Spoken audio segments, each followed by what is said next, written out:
Votre émission Santé Bien-être sans rendez-vous, c'est tous les jours de 15h à 16h. Alors à présent, il est temps de soigner votre apparence avec la routine beauté de Benjamin Lévesque. Aujourd'hui, vous allez nous aider à avoir, enfin moi ça va, mais pour Jimmy, une crinière de rêve. On en est loin. Ah oui, il y a du travail. Allez, quand on commence à perdre ses cheveux, c'est bien souvent la panique, mais vous allez nous rassurer puisqu'en fait, c'est normal déjà de perdre ses cheveux. Bah oui, un cheveu va vivre en moyenne entre 3 et 7 ans. Donc forcément, quand il meurt, eh bien, il se détache du cuir chevelu et un petit bébé cheveu va par la suite apparaître. Donc fort heureusement, tous nos cheveux ne se renouvellent pas en même temps.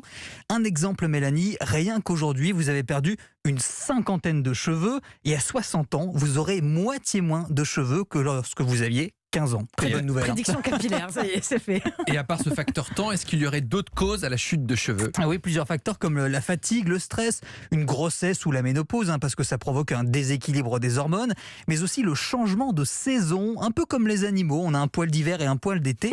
Et comme le dit la dermatologue Laurence Netter, c'est dû principalement à la variation de luminosité.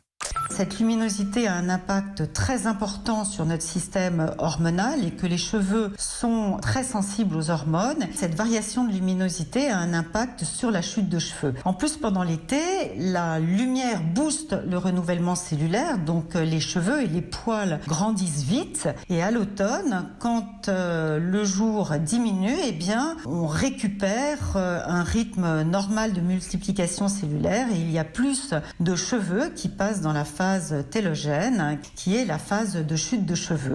Mais je vous rassure, c'est temporaire et ça repousse toujours après. Bon, allez, au quotidien, Benjamin, est-ce qu'il y a des gestes à éviter pour ne pas perdre trop ses cheveux ? Oui, ne pas abuser des colorations, mais aussi des lacs et shampoings secs, parce qu'ils sont composés d'alcool, et l'alcool, ça assèche et abîme le cuir chevelu.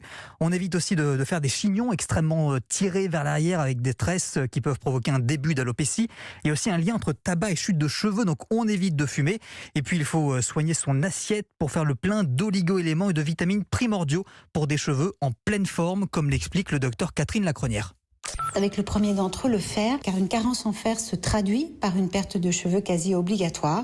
Un fer très présent et bien assimilable dans les viandes rouges, fer également présent, même s'il est moins bien assimilé dans les sources végétales comme les légumineuses. Le zinc est également un oligo-élément primordial pour la bonne santé du cheveu. Ce zinc, vous le trouverez dans l'huître et dans les produits de la mer en règle générale. Et les vitamines reines du cheveu, la vitamine B3 présente dans le thon, la B5 dans l'œuf, la B6 dans le hareng ou le lait et la B8 dans les œufs ou le poulet. Bon, on va manger plein de poulet, mais si on a l'impression, Benjamin, de perdre ses cheveux, comment est-ce qu'on peut s'en assurer ? Eh bien, vous pouvez d'abord pratiquer chez vous le test de traction. Alors vous, Jimmy, c'est compliqué, mais Mélanie peut le faire. Vous passez vos mains dans votre chevelure et si vous avez recueilli plus de 5 cheveux dans les mains à chaque passage, eh bien, c'est qu'il y a bel et bien un phénomène de chute. Mais pour se rendre compte de manière précise, on peut aussi se rendre dans des instituts capillaires afin de faire un test diagnostic du cuir chevelu. C'est ce que j'ai fait en me rendant à l'Institut Airfax à Paris, où j'ai rencontré Claire Brevard. Bonjour Claire. Bonjour Benjamin. Depuis combien de temps en fait vous perdez vos cheveux ? Ça fait plusieurs mois, mais ça vient, ça repart, c'est aléatoire en fait. Là Benjamin, je vais vous poser la caméra sur le cuir chevelu. Vous avez bien beaucoup de cheveux. Ah, ça me rassure alors. Par rapport à une moyenne, La norme, on va dire que c'est entre 140 et 190 cheveux au centimètre carré. Vous êtes à 199. Ah oui, un champion là, dis donc. Là, nous allons réaliser le prélèvement de sébum. C'est juste une languette que j'applique sur votre cuir chevelu. C'est du téflon et ça prélève uniquement le sébum. Ça fait même pas mal. Vous avez quand même 100% de séborrhée avec un shampoing fait depuis moins de 24 heures. Donc on peut considérer que votre cuir chevelu est extrêmement gras. On va pouvoir maintenant réaliser le shampoing spécifique et ensuite on vous posera une lotion et on vous appliquera la luminothérapie capillaire. Ok, je vous suis, je m'assois.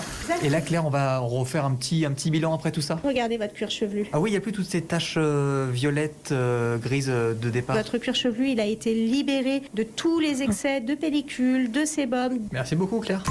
Et parmi les soins, on retrouve aujourd'hui des lotions et sérums qui stimulent la repousse, à condition que le problème de fond soit réglé. En clair, si vous avez un déséquilibre hormonal, il faut d'abord le traiter et ensuite on pourra appliquer ces soins cosmétiques. Bon, merci beaucoup Benjamin. Vous nous parlerez de ces taches violettes, grises qu'il y avait sur votre crâne. No Quand même, comment. ça m'interpelle pour un chroniqueur beauté. Merci Un Benjamin. reporter de guerre.